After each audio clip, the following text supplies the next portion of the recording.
President Trump's trip to the West Coast. Yesterday, the president popped into California to host some fundraisers, talk about housing issues, and stock up on edibles.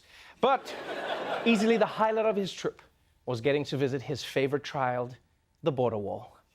President Trump took time from a fundraising trip to visit a chunk of border wall in Otay Mesa, California. He met with several construction workers and was invited to sign the wall, which he did with a Sharpie.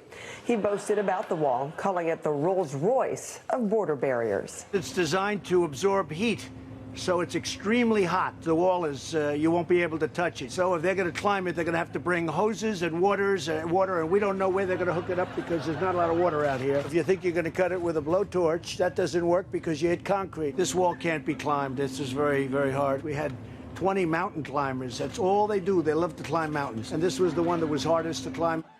And so begins season 1 of Mexican Ninja Warrior.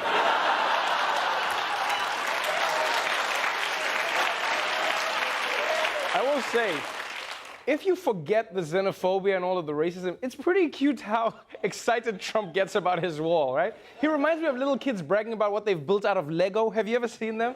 You know, they'd be like, it's super strong, and this is for the policemen, and they can't break it, and this one shoots the lasers, and there's a booby trap for when the Mexicans come.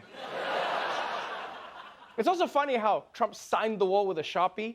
Like, he's worried we're not going to know who built it. Like, this man is so insecure. No other president physically signs their accomplishments. Like Abraham Lincoln didn't go up to the slaves like, you're free. Now hold still, hold still.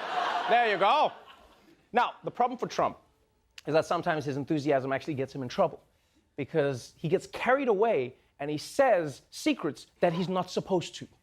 One thing we haven't mentioned is technology. They're wired so that we will know if somebody's trying to break through, and you may want to discuss that a little bit, General. Sir, there could be some merit in not discussing that. Okay? I like that. That was a great answer. I'll just tell you they're wired, okay? They're wired. Again!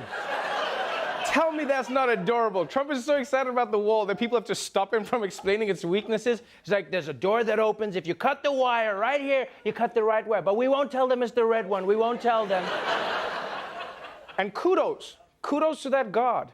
This is so slick. There could be some merit in not discussing that, sir. That is the nicest way I've ever heard someone say, shut the up. That's what that was. We should all start using that, right? Yeah, next time you tell your boss that you missed work for a funeral and your coworker's like, but you said you were at the beach. You could be like, there could be some merit in not discussing that, Bob. All right, let's move on to an alarming new report about air travel. If you have a flight coming up, you may want to be careful about what you drink, because a new study looked at the water safety from a dozen major airlines, and those airlines with the cleanest water are Alaska Airlines, Allegiant, Hawaiian Air, Frontier, and Southwest. While the dirtiest water is found on board Delta, American, United, JetBlue, and Spirit Airlines. That might surprise you, right? The study suggests sticking with bottled water on planes and avoiding the coffee and tea.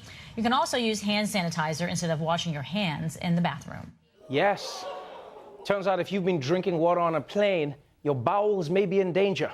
And honestly, this was surprising to me, because I always knew that the water in the bathroom wasn't for drinking, right? You use that to wash your feet. But I didn't know that the water they serve you can also be dirty. Like, how does it get that bad? Like, do they take the hot towels from business class and squeeze the water into cups for economy? Is that what they do? You're just like, what does that taste? Sir, that is the taste of success. And that list was pretty interesting as well. You've got Alaskan at the top, and then all the way at the bottom is Spirit Airlines. And I know some people think Spirit should be ashamed that they're number 10, but to be honest, I was impressed that they have water on their flights. Yeah, normally the only refreshments on Spirit are your own tears of regret. Spirit Airlines, our water has the least of your problems. And finally, tomorrow is September 20th, the big day when everyone is supposed to raid Area 51.